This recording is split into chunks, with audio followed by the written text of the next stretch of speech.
Why play beats willpower in midlife. Hey, gorgeous. Welcome back to Midlife Reset.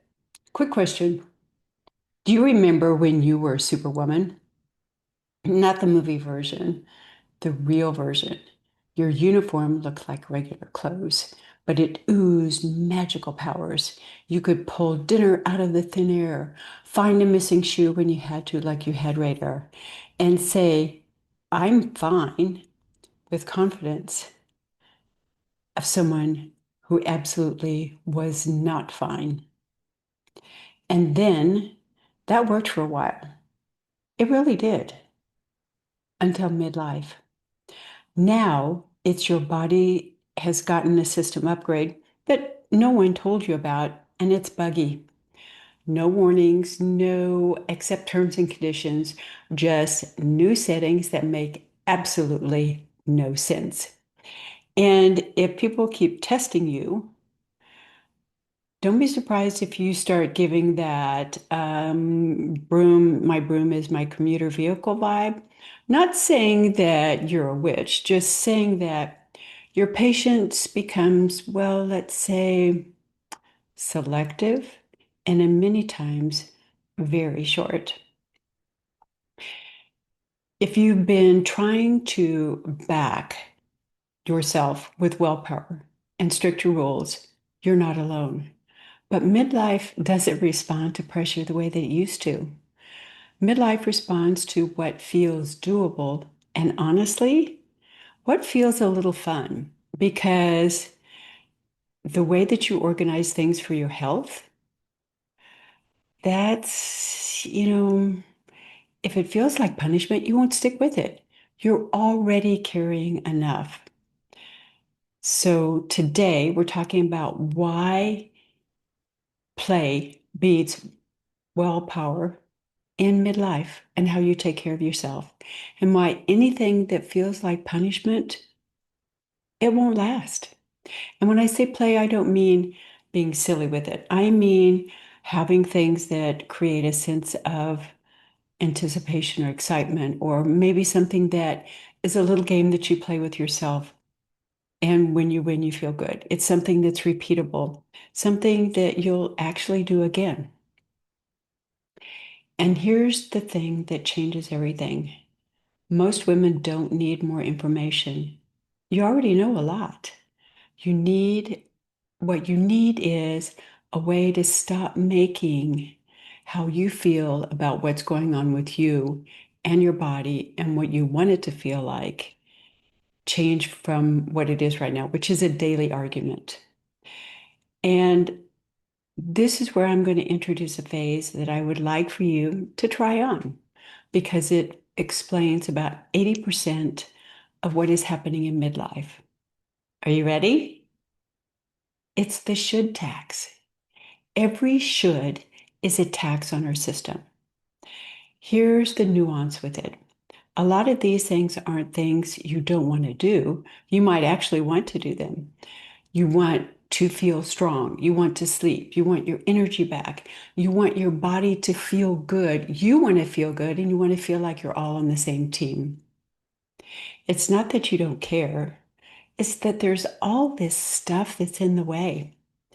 Sometimes the should isn't even a should. It's an I get to. For example, I get to take care of myself. I get to move today. I get to eat in a way that supports me. I get to go to bed so I can sleep well and have energy in the morning. That's the truth. But when your day is overflowing and you get even an I get to, sometimes can sound like a demand. And in a minute, a demand becomes a tax. And that is the should tax. And what happens when you have a day full of shoulds, and don't forget, and one more thing, you don't feel inspired. You feel pressured. And at the end of the day, you don't want another demand. You don't want another I should have. You want relief. And this is why willpower starts to fail in midlife, not because you've lost your discipline, but because you're paying the should tax all day, every day. And the bill comes due, and usually it's at night. Now, we've been taught that if you try harder, if you just give a little bit more, if you just do a little bit more, it'll all work out. You'll be healthy. More discipline, more rules, more willpower.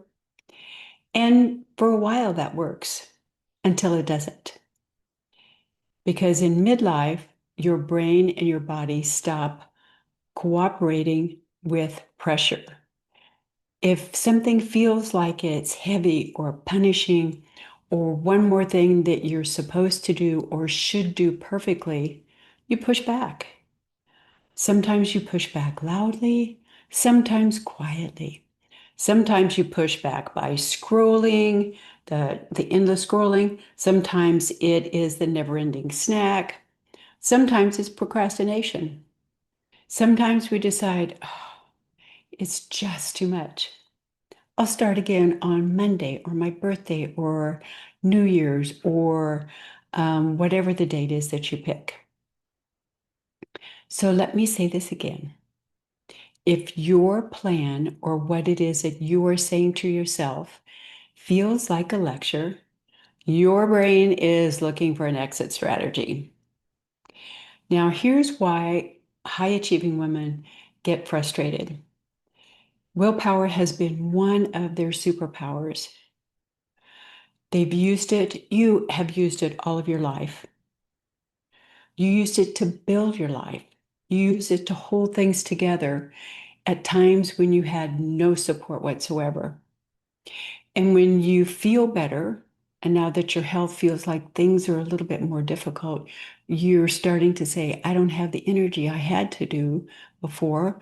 I'm not able to accomplish this. And the solution that most of us have is, okay, I need to push harder. But willpower is not infinite. It is like a battery. And when you use that battery at high intensity all day long for work decisions, people decisions, family, money, and all of the other little things you make without realizing it, at 7 p.m. at night, when you're supposed to be this magically wellness person who takes care of your body, who does meal prep, strength trains, drinks water, stretches, and never has a cookie. The version of life like that is not real. And your midlife body is particularly unimpressed by pretending that it is. And that's why I want you to stop asking, what should I? Or even, should I do this? I should do this. Because that question triggers the should tax. Instead, ask, what feels like I can do it today? Doesn't have to be perfect, and it doesn't have to be impressive. It just has to be something that you accomplish. And it is reasonable, because when things feel like they're doable, is what you actually repeat. And repeatability, that consistency is what wins in midlife. And I want to talk for a second about a client of mine, and most women and quite a few men also will recognize this, the Oreo moment. You're sitting at your desk, you're working away, open a bag of Oreos. You eat one. That was pretty good. I think I'll have another. Then you eat another. And then suddenly you reach your hand in there and you hit bottom, and there is one cookie left. And you're standing there going, I ate them all. I didn't even realize I was eating them all. It wasn't a decision to eat the whole thing. You didn't sit down and say, I plan on eating a full bag of Oreos because I need the full Oreo experience. No, it just happened. It happened, and there isn't a morality story. It's a stress reaction. When you're overloaded, your brain looks for that quick fix, that instant relief. Sugar does that. It's immediate, it works right now. So your system stays focused on relief, not on awareness. And now that's what I want you to notice about that moment. It's not really about the Oreos. It's about the fact that you need to take a break. You need to be comforted. You can do it yourself. Your brain needs to go quiet for a minute. And if the only relief options available are sugar, wine, scrolling, collapsing on the couch, bed rotting, those options are going to win more often than you would like because relief is powerful. And this is why punishment simply does not work in midlife.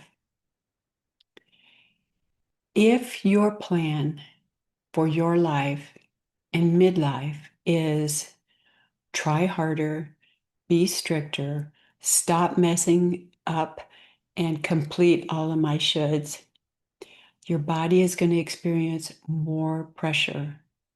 And under pressure, your brain doesn't become noble and decides it's going to walk through all of this in discipline. It's like, we're on overload. We need to find comfort. It goes to find the first thing that's easy, whatever that relief is. So the question I would opt for instead of how do I get more willpower is how do I create those moments of relief? How do I give my brain and my body, me basically, because I am my brain and my body, something that helps without leaving me feeling worse afterwards? And this is where play comes in. Play is relief that doesn't punish you for being a human being. Play is a healthy choice because it feels like support and it feels like joy rather than another bill from the should tax department. And play can be childish, but it doesn't have to be. It can be a smart design. It can be how you make a habit or a task or a goal doable when you're tired. Play is how you come back stronger tomorrow because the goal isn't one heroic day. The goal is a week where you didn't have to negotiate with yourself every 5 minutes. You didn't have to say, I need to push through this. I need to try harder. I need to, I must, I should. Imagine for a second. Imagine waking up and not immediately reviewing mentally, this is what I should fix for today. Imagine going through your day without that low grade pressure of, I'm behind. What did I forget? Am I going to get this all done? What's going to happen if I don't? That is what's building inside, and that builds stress. And I've had other discussions in other of the podcasts about that whole cascade reaction with cortisol. It's not a good place to be. Just when something feels playful, curious, or even mildly enjoyable, your breathing changes, your shoulders drop, your body stays with you in the here and now, connected, whatever term you want to use, you can still feel.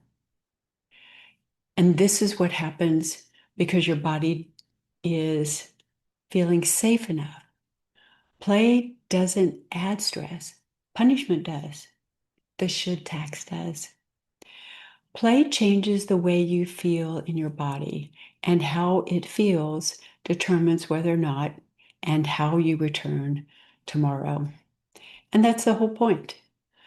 Not can you crush it today? It's can you repeat it tomorrow? Can you build enough tiny wins that your brain starts to trust your choices again? Confidence comes from repeatable actions. These repeatable actions are evidence to your body, to you, that yes, I can do this. Every time you do small, doable, repeatable things, you build evidence that you can trust yourself. And trust makes it possible with consistency. I want to tell you a story about a client of mine because this is the exact approach that she used. Um, she told me, I know what I should be doing. I just can't make myself do it. And I didn't give her a stricter plan. I didn't hand her, these are the rules. We changed the framework because the framework is everything. So walking wasn't exercise. It became a daily reset goal. It became something that she did for her. There was no pace goal, no distance, no performance activity to it. It was movement and air. Strength work wasn't training. It became 2 short sessions a week focused on her feeling good, feeling capable, not crushed. Because when your body feels like it can do something, and you feel like then you can do something, and you show up differently in life. And food wasn't about control anymore. It became about satisfaction, not what can I take away, basically restricting. It became what makes me feel stronger and makes me feel like I'm satisfied. I'm not craving something in 2 hours. Makes me feel like I'm not jittery, wanting to know for the next thing that I'm going to eat. She didn't do that anymore. She did things differently. And suddenly, consistency became less of a struggle. It wasn't that, daily courtroom drama where it's one attorney versus the other, basically her body and the shoulds. It became a different way for her to live. Another woman that I worked with, she owns her own business.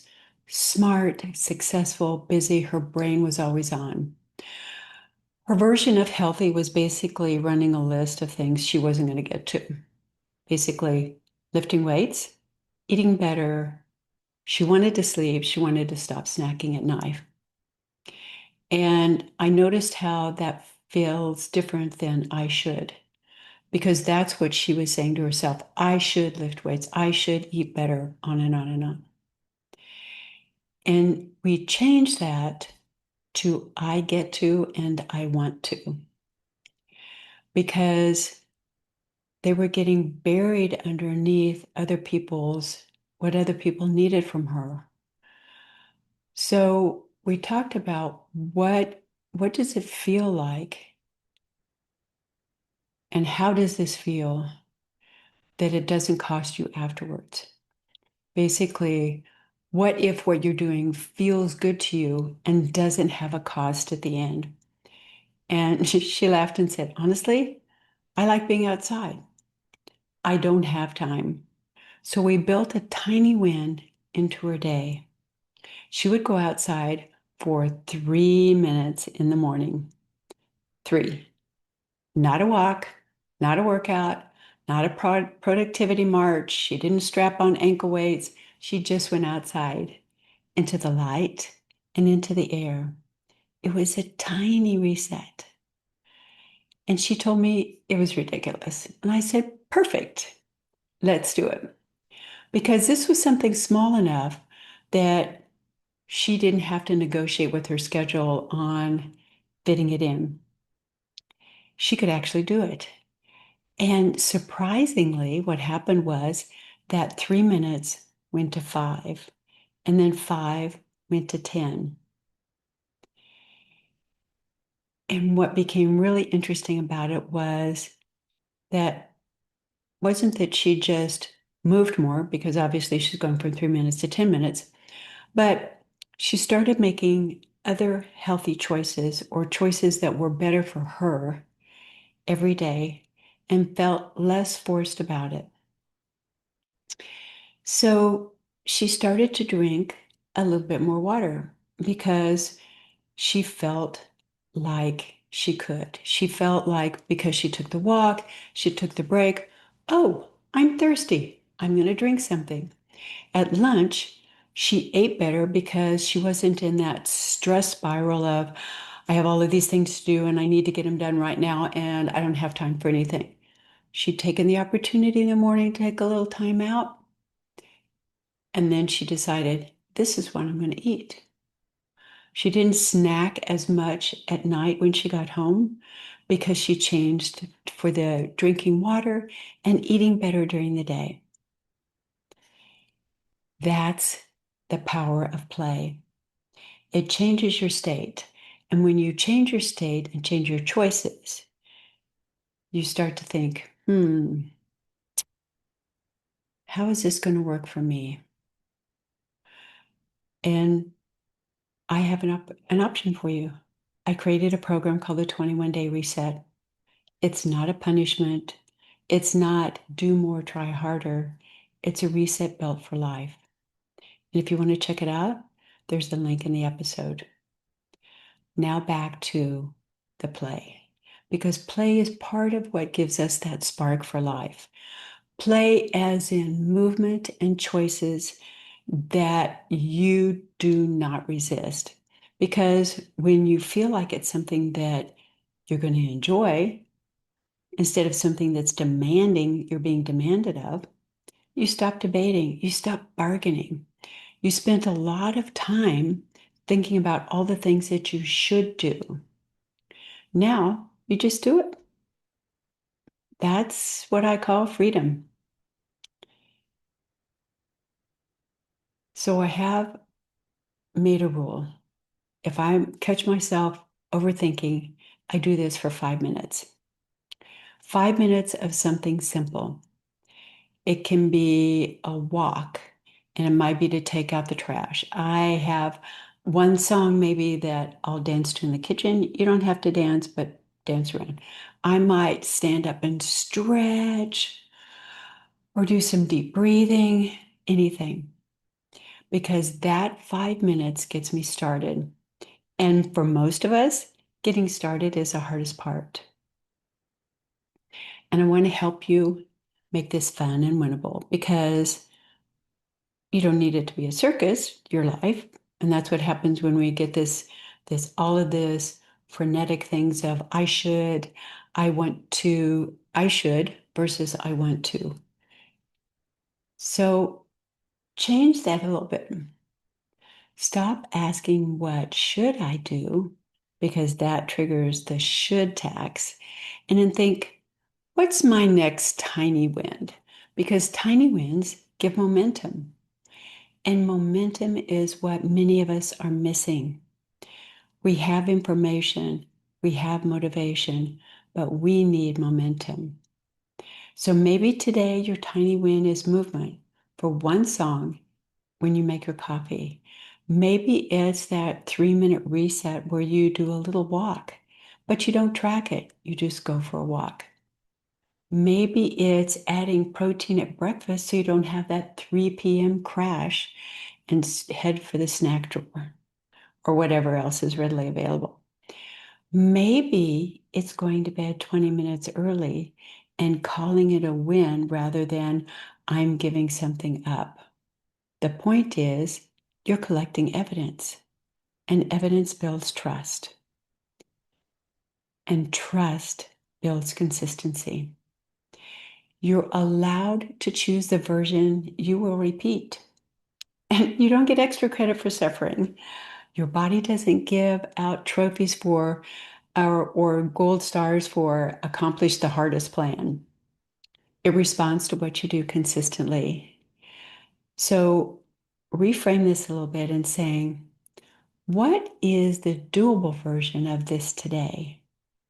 Because if it feels like too much, you'll avoid it.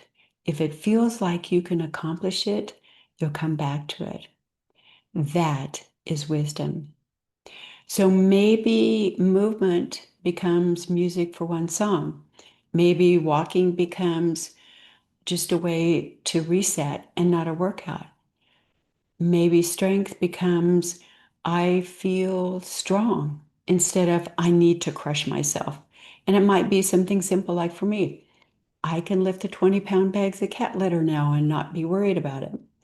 Maybe food becomes what do I need to eat that'll make me feel better rather than what did I do wrong. We are looking for consistency rather than perfection.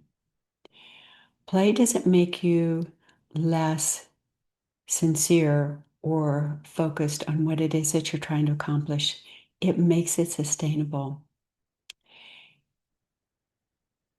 If doing these things feels like another obligation, you won't do it. You won't stick with it. It's too hard. But when it's engaging and supportive and feels good and maybe even a little bit like a game, that's when you'll find consistency and your journey changes. I'm Diana Devi, and this is a Midlife Reset. Forever Young. Bye for now.